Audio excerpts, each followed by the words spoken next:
ഇത് ഇവിടെ പറഞ്ഞ സമയത്ത് ബഹുമാനപ്പെട്ട കൊച്ചമ്മ ഉൾപ്പെടെ മറ്റേ പ്രിയപ്പെട്ടവർ അവരെല്ലാം എനിക്ക് വേണ്ടപ്പെട്ടവരാണ്. അതൊന്നും പറയാൻ സമയമില്ലാത്തതുകൊണ്ട് എനിക്ക് ഏറ്റവും ഇഷ്ടമുള്ള ഒരു സന്ധ്യയാണിത്.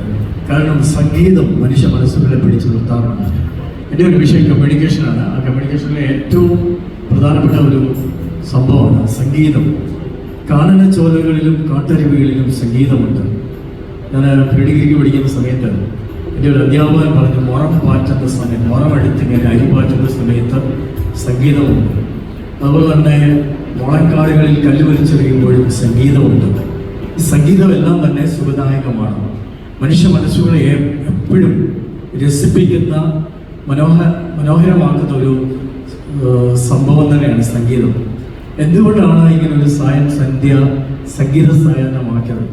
ഒന്ന്, ഭക്തനായ ഒരു മനുഷ്യനെ അനുസ്മരിക്കണം. ഞാൻ വല്ലപ്പോഴൊക്കെ ഈ എടാറുള്ള പള്ളി എൻ്റെ കൂട്ടുകാരനെ എഴുതിച്ചിട്ടിരിക്കുമ്പോൾ ലാസ്റ്റ് ഞാനവിടെ പോയി, സഭാ സെക്രട്ടറി. ഞാനവിടെ ചെന്ന സമയത്ത് അച്ഛനോട് ഞാൻ പറഞ്ഞു, നമുക്ക് ഒരു കാര്യം ചെയ്യാം, സാധു കൊച്ചിൻ്റെ ഉപദേശിയുടെ കല്ലറയിൽ പോയിട്ട് വരാമെന്ന് പറഞ്ഞു. അപ്പോൾ നമുക്കങ്ങനെ കല്ലറകളിൽ പോകാറില്ലല്ലോ. ഞാനവിടെ പോയി കുറച്ച് നേരം അദ്ദേഹത്തിൻ്റെ ജീവിതത്തെ ധ്യാനിക്കുന്നുണ്ടായി. അവിടെ എഴുതി വെച്ചിരിക്കുന്ന വാചകങ്ങൾ തന്നെ ശ്രദ്ധേയമാണ്. ആ ഭക്തനായ മനുഷ്യൻ നിത്യസ്വസ്ഥതയിലേക്ക് പറന്നുപോയിരിക്കുന്നു, ആകാശമണ്ഡലങ്ങളിലേക്ക് പറന്നുപോയിരിക്കുന്നെന്ന് പറയാം.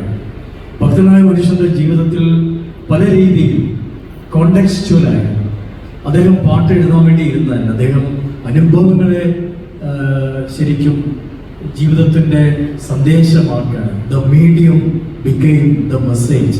മാർഷൽ മാക്ലൂഹൻ എന്ന കമ്മ്യൂണിക്കേഷൻ സ്കോളർ പറഞ്ഞിട്ടുണ്ട്, മീഡിയം ബിക്കെയിം ദ മെസ്സേജ്. ആ മനുഷ്യന്റെ ജീവിതം തന്നെ സന്ദേശമായിരുന്നു. എനിക്ക് പ്രയാസങ്ങൾ ഉണ്ടാകുമ്പോൾ ഞാൻ എല്ലാ ദിവസവും എക്കാലം ദിവസവും പാട്ട് കേൾക്കാറുണ്ട്. ജീവിതത്തിൽ ഞാൻ കൈ തൊടാത്തൊരു മേഖലയാണ് ഈ സംഗീതം. ഒറ്റ പാട്ട് എഴുതി ഞാൻ തന്നെ സംഗീതം ചെയ്ത് ഞാൻ യൂട്യൂബിനകത്ത് ഇട്ടിട്ടുണ്ട്. പലപ്പോഴും ഞാൻ ഇരുന്ന് എഴുതണമെങ്കിൽ വളരെ നല്ല ടൈംസ് ഒക്കെ കൊടുത്ത് ചില സമയത്ത് വണ്ടി ഓടിക്കുന്ന സമയത്ത് പാട്ടുകൾ വരാറുണ്ട്. പക്ഷെ അത് എൻ്റെ മേഖലയല്ല എന്ന് തോന്നലുകൊണ്ടായിരിക്കാം ഞാൻ അതിനകത്തോട്ട് പോയിട്ടില്ല. ബാക്കി എല്ലാ മേഖലകളിലും ഞാൻ തൊട്ടിട്ടുണ്ട്. അപ്പം മനുഷ്യ മനസ്സുകളെ എപ്പോഴും രസിപ്പിക്കുന്ന, മനസ്സിന് ആശ്വാസം നൽകുന്ന ഒരു തെറാപ്പിയാണ് മ്യൂസിക് തെറാപ്പി. ഞാൻ പറഞ്ഞല്ലോ, ദുഃഖം വരുന്ന സമയത്ത് പാട്ടുകൾ കേൾക്കാറുണ്ട്. ഞാൻ ഒരു പെയിന്റ് ചെയ്യുന്ന സമയത്ത്, ഒരു കാർട്ടൂൺ വരയ്ക്കുന്ന സമയത്ത് എനിക്ക് ബാക്ക്ഗ്രൗണ്ട് ഇടുന്ന മ്യൂസിക്കാണ്. ചിന്തിക്കുന്ന സമയത്തൊക്കെ മ്യൂസിക്കാണ്. പണ്ട് എഴുതുമ്പോൾ പാട്ട് കേൾക്കുമായിരുന്നു. അപ്പോൾ ഈ ഒരു ഗാനസന്ധ്യയിൽ അത് പങ്കെടുക്കുന്ന പ്രിയപ്പെട്ട ഷൈലു സാറ്, സുജി കൊച്ചമ്മ, പ്രിയപ്പെട്ട ജിജി സാർ, എനിക്ക് സാറിൻ്റെ മുമ്പിൽ ഒരുപാട് വർഷം ഞാനും ഇരുന്നിട്ടുണ്ട്. മരാമൺ കൺവെൻഷൻ്റെ ഒരു 6 വർഷം സന്ദേശം എഴുതാൻ. സാറിൻ്റെ മുഖത്ത് നോക്കി ഞാൻ ഇതുവരെ സംസാരിച്ചില്ല. കാരണം എന്നൊക്കെ ഭയങ്കര നീളമാണ്. മുഖത്ത് നോക്കി സംസാരിക്കാനായിട്ട് എനിക്ക് കഴിഞ്ഞിട്ടില്ല. ഞാൻ ചെറുതുമാണ്. ഈ സാധു കൊച്ചു ഉപദേശിയുടെ അത്രയും വലിപ്പമില്ലെങ്കിലും നീളത്തിൽ ഞാൻ അദ്ദേഹത്തോട് തുല്യനാണ്. ഫേസ് ടു ഫേസ് കമ്മ്യൂണിക്കേഷൻ നടത്താൻ. അപ്പോൾ ഇന്ന് നിങ്ങളെല്ലാം വന്നതിൽ സന്തോഷമാണ്. എനിക്ക് വലിയ സന്തോഷമാണ്. ഞാൻ നിങ്ങളെല്ലാം വിളിച്ചു, വോയിസ് ഇട്ടു, ഇത്രയും പേര് റെസ്പോണ്ട് ചെയ്തു. തുമ്പോഴുള്ള എല്ലാവരും നല്ല മനുഷ്യരാണ്. അജിയുടെ ഈ ഇൻട്രൊഡക്ഷൻ ഇത്രയും സാഹിത്യമൊക്കെ ഒതുക്കി വെച്ചിരിക്കുന്നത് കണ്ടപ്പോൾ ഞാൻ ഞെട്ടിപ്പോയി. ഞാൻ വളരെ ലളിതസുന്ദരമാക്കാൻ നോക്കുകയാണ്. കണ്ട കടോരങ്ങളെ തഴുകി പുഴുകി ഇങ്ങനെയൊക്കെ പറഞ്ഞ് ഭയങ്കരമായി നമ്മളെങ്ങനെ സന്തോഷിപ്പിച്ചതിൽ സന്തോഷമുണ്ട്. അജിക്ക് എല്ലാ നന്മകളും ഞാൻ നേരിടുകയാണ്. പ്രിയപ്പെട്ട അച്ഛൻ പേരുകൊണ്ട് ശ്രദ്ധേയനാണ്, പോൾ. എനിക്ക് ഏറ്റവും ഇഷ്ടമുള്ള ഒരാളാണ് സെയിൻറ്റ് പോൾ. സെയിൻറ്റ് പോളിനെ ഞാൻ ഭയങ്കരമായിട്ട് ആദരിക്കുന്ന ഒരു വ്യക്തിത്വമാണ്. നിലയ്ക്കൽ, ഞാൻ കോളേജിൽ പഠിക്കുന്ന സമയത്ത് നിലയ്ക്കൽ പ്രശ്നം ഉണ്ടായപ്പോൾ ഞങ്ങളെയൊക്കെ അവിടെ നിന്ന് എന്താ പറയുക, പോലീസുകാരെ പിടിക്കാൻ വന്നപ്പോൾ ഞാൻ രക്ഷപ്പെട്ടു പോയതാണ്. അപ്പോൾ 2 പേരുകൾ സമന്വയിപ്പിച്ചുകൊണ്ട് ഒരു സംഗീത സാഗരമായി അച്ഛൻ ഇന്ന് ഇവിടെ വന്നിരിക്കുകയാണ്. അച്ഛനോട് ഞാൻ പറഞ്ഞൊരു പാട്ട് പാടണമെന്ന് പറഞ്ഞു. അച്ഛൻ പാടാമെന്നൊക്കെ പറഞ്ഞു. എന്നോട് പറഞ്ഞു 6:30 പോകണമെന്ന് പറഞ്ഞു. ഞാൻ പറഞ്ഞു പാടിയിട്ട് പോകാൻ പറഞ്ഞു. ഞാൻ അവസാനിപ്പിക്കുകയാണ്.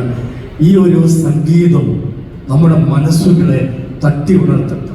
ഞാൻ മംഗലത്തിലാണ് ജനിച്ചു വളർന്നത്. ഞങ്ങൾക്ക് നാട്ടിൽ ഞാറതിടുന്ന സമയത്ത് ഞാറ്റുപാട്ടുണ്ടായിരുന്നു, കൊയ്യുന്ന സമയത്ത് കൊയ്ത്തുപാട്ടുണ്ടായിരുന്നു. അതെല്ലാം എന്തിനാണെന്നറിയാമോ? വേദന അറിയാതിരിക്കാൻ. ഞാൻ ഈ കമ്മ്യൂണിക്കേഷൻ പഠിച്ച സമയത്ത് എൻ്റെ പ്രൊഫസർ തിയോഫിലോസ് അപ്പാവും പറയുന്ന ഒരു കാര്യം ഉണ്ടായിരുന്നു, എപ്പോഴും മ്യൂസിക് തെറാപ്പിയാണ്. ആ തെറാപ്പിയാണ്. അതുകൊണ്ടാണ് രാവിലെ ഈ കുർബാന പോലും സംഗീതാത്മകമാകുന്നത്. ഇവിടുത്തെ കൊയറിനോട് എനിക്ക് കടപ്പാടുണ്ട്. 3 മാസമായില്ലെങ്കിൽ പോലും അവർ നന്നായിട്ട് കൂടെ വരുന്നുണ്ട്. എനിക്ക് അവരോട് കൂടെ എത്താൻ പറ്റുന്നില്ലെങ്കിലും അവർ എൻ്റെ കൂടെ വരുന്നുണ്ട്. ഈ കുറിയലൈസറൊക്കെ ചെല്ലുന്ന പാട്ടൊക്കെ കേൾക്കുമ്പോൾ മനസ്സിൻ്റെ ഒരു കുളിർമയുണ്ട്. നമ്മൾ തന്നെ അതിനകത്ത് തിരിച്ചു പോവുകയാണ്.